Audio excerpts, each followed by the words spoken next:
Welcome to MBA Club's Resume and Online Portfolio 101. My name is Lingling, and I'll be walking you through how to maximize your potential and chances on landing an interview. Today's agenda will include resume optimization, building an online portfolio, and best practices surrounding these key topics. Let's jump straight into it. Your resume should be a one-pager highlighting the impact you made and relevancy to the job position. Make sure you ditch the pretty fonts, colors, and layouts. Keep your resume skimmable, short, yet effective at selling what you bring to the table.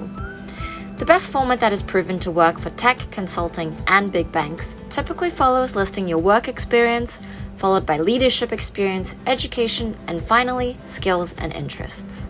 Here are some best practices you should be following. Your header should include your name, location, phone number, email, and any relevant links such as your LinkedIn or website. For work experience, there should be between 2 to 5 bullet points in each section. Each bullet should list an accomplishment starting with a strong action verb following an explanation of what you were doing, describing how you did it, and most importantly, any applicable achievements. Statements should convey your strengths, proficiencies in one or more skills that intrigue the employer by showing examples of when you have used them. Make sure you are using the proper past or present tenses and are free of grammatical errors and punctuation. Avoid the usage of too many colors, multiple fonts, pictures, and packing information too densely. When writing about your experience, consider these questions.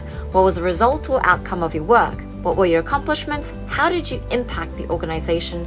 What skills and knowledge did you grow? And how does this experience relate to your internship or employment goal? Let's give an example. As you can see, the first bullet point is weak and too broad.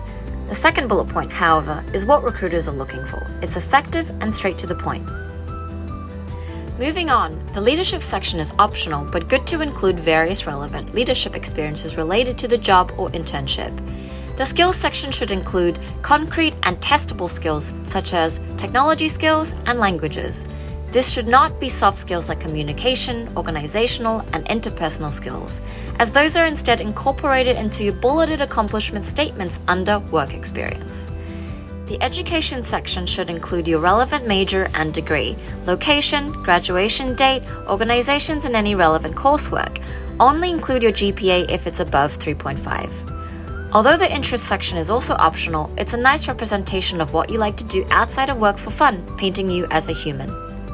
Pause this slide and save these links because you will find all of the free action verbs, resume, cover letter, and extra career resources you need from top educational institutes like Harvard, Stanford, Columbia, MIT, etc. Finally, networking is still king. So, what do I mean? Well, according to the US Bureau of Labor Statistics, you have a 98% chance of not getting an interview if you just apply online, and an 85% chance of getting a job through networking. Therefore, it's important to follow these resume best practices, but simultaneously perform outreach, cold emails, contacting the hiring team, and building relationships with people at your target companies. Although mass applying in large numbers online will garner some success, the ultimate way to get your foot in the door is to build relationships. You'll have the most luck getting that job through a hiring manager recommendation. Therefore, combine a killer resume with proactive networking. Your resume has to reflect your experience, but it is also a branding opportunity. That's where the portfolio website comes in. A print resume is no longer the center of a job search. Online resumes and portfolios are standard at this point.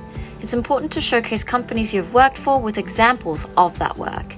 You don't need to be an expert at website design and can start hosting your portfolio through Squarespace, Wix, WordPress, Webflow, and so much more.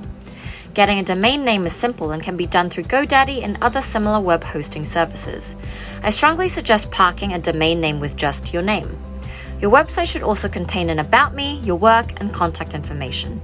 You'll want to provide easy-to-understand examples of the things that you've done. This can be screenshots, excerpts of documents, summaries of business plans, videos, writing samples, etc. It should ultimately be a curated section of work that provides a holistic overview of your experience. Additionally, only post your best work and don't be afraid to include examples outside of your work scope that demonstrates your skills. The work portfolio I created during my MBA internship recruiting immediately saw the rate of interviews I was getting increase from 1 a month to 3 to 4 a month. This is significant considering I was an international student that needed sponsorship.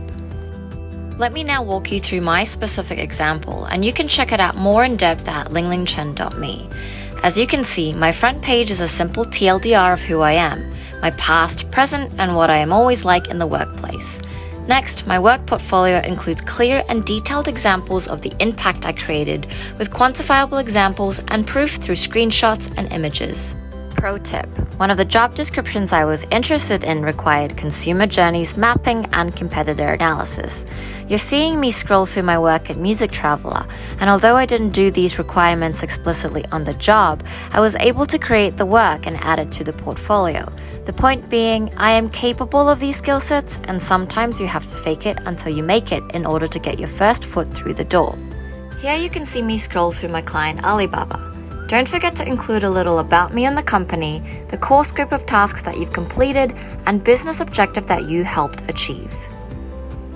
Next, my MBA portfolio details all the work I did for my core subjects and electives, as you can see. Finally, I have my resume laid out and also a contact page for easy access to communication. Thank you for watching until the end, and we hope you've gained some nuggets of wisdom. Good luck in your internship and job search. Keep persevering and don't give up.